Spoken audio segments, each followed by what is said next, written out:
Pearl Harbor, December 7th, 1941. Seaman Robert Castellano watched Japanese planes destroy his ship. He was 19. Pulled 6 men out of burning oil water that day, saved their lives. Got third-degree burns covering 40% of his body. Spent 2 years in a military hospital.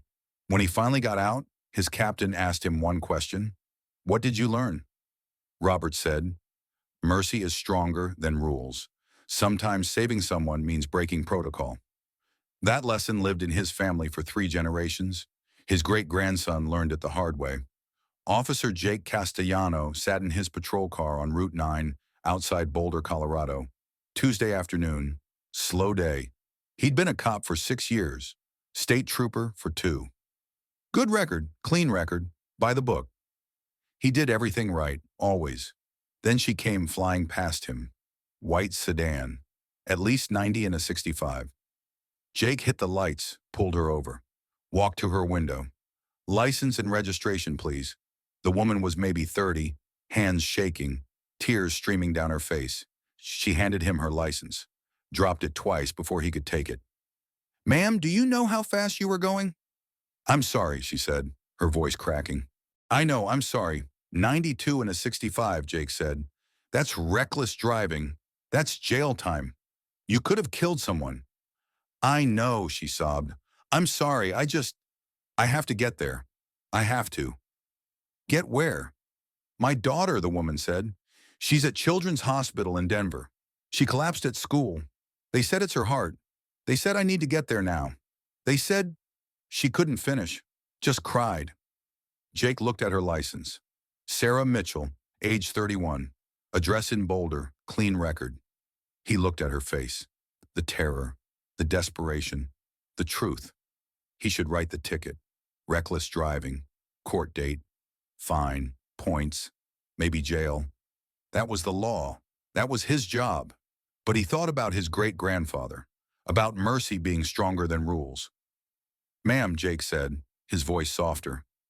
"How far is the hospital?" 40 miles, she said. 45 minutes if I don't speed. My daughter is 7 years old. They said her heart stopped. They brought her back, but she's unstable. If I don't get there, what if I don't make it? What if she broke down completely.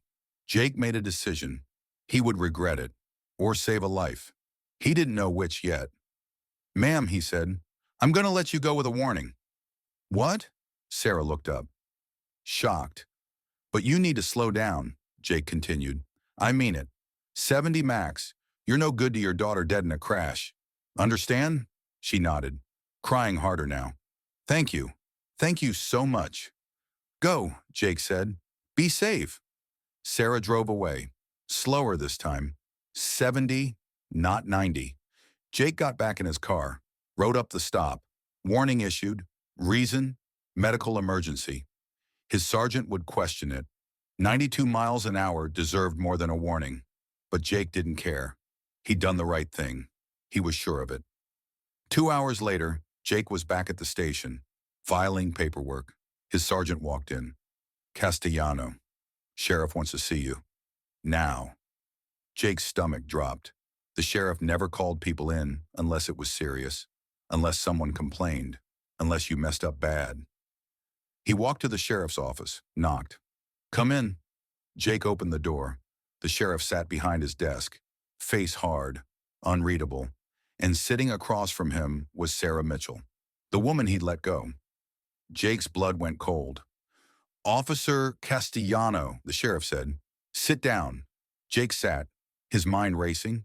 She complained, said he was inappropriate, said he let her go for the wrong reasons, said something that wasn't true. His career was over.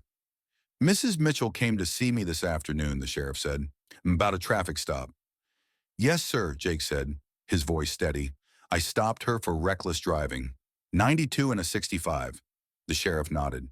"And you let her go with a warning." "Yes, sir. Why?" "She had a medical emergency," Jake said. "Her daughter was in the hospital. Critical condition.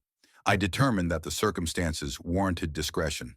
The sheriff was quiet, staring at him. "Tell me what happened," he finally said. Jake explained everything. The speed, the tears, the daughter, the choice. When he finished, the sheriff looked at Sarah. Mrs. Mitchell, is that accurate? Sarah nodded. Every word. The sheriff leaned back. Mrs. Mitchell, why don't you tell Officer Castellano why you're here? Sarah turned to Jake, tears in her eyes. I got to the hospital, she said, her voice shaking. 20 minutes after you let me go. My daughter Emma was in emergency surgery. Her heart had a defect we didn't know about, a valve that was failing. If it had failed completely, she would have died. The surgeon said I got there just in time to sign the consent forms, just in time to see her before they put her under, just in time to tell her I loved her.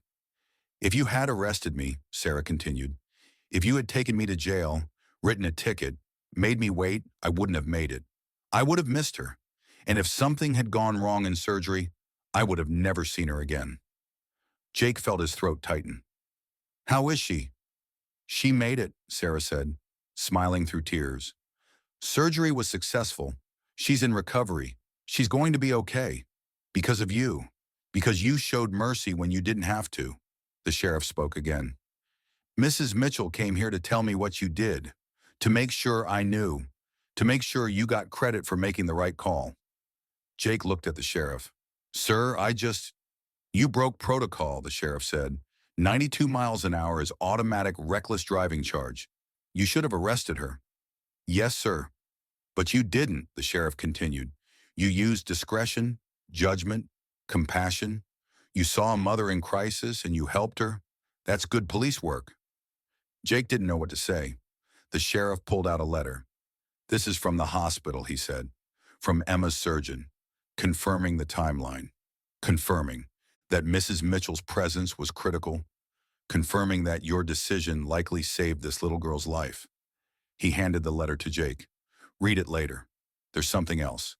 The sheriff stood up, walked around the desk.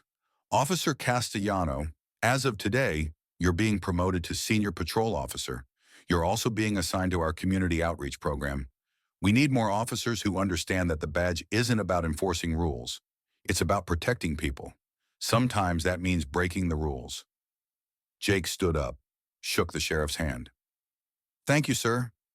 Don't thank me, the sheriff said. Thank your great-grandfather. I knew him, knew his story, knew what he taught your family. You honored that today. Sarah stood up, walked to Jake, hugged him. My daughter wants to meet you, she said, when she's better. She wants to thank the police officer who helped her mommy get there. I'd like that, Jake said. 2 weeks later, Jake visited Children's Hospital, walked into Emma's room. She was sitting up in bed, small, fragile, but alive, smiling. Are you the police officer? Emma asked. That's me, Jake said. My mommy said you let her come see me. I did. Thank you, Emma said.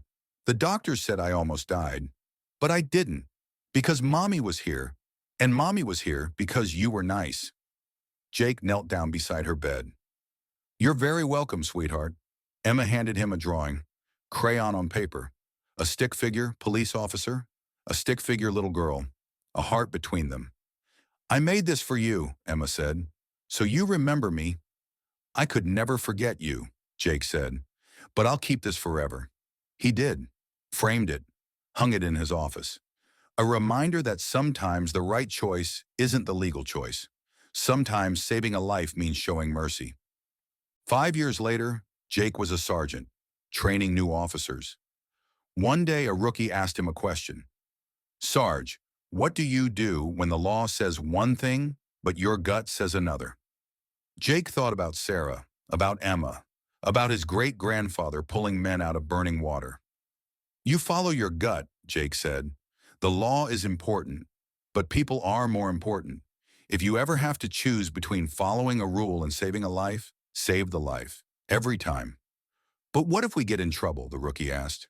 Then you get in trouble, Jake said, but you sleep at night knowing you did the right thing. He pulled out Emma's drawing, showed it to the rookies.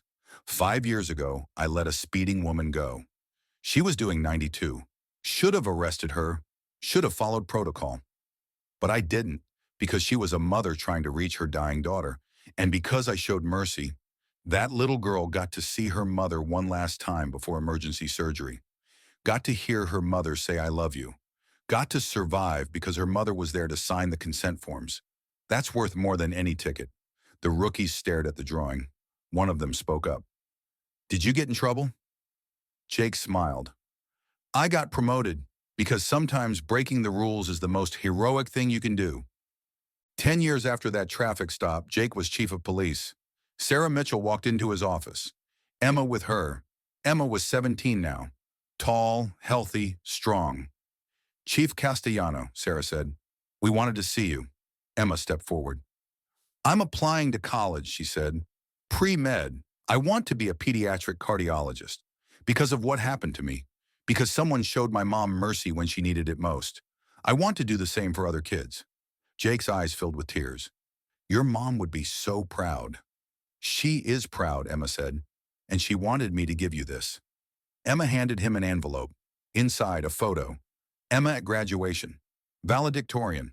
Smiling. Healthy. Alive. On the back, a note. Because you showed mercy, thank you for giving me my daughter. Thank you for giving her a future.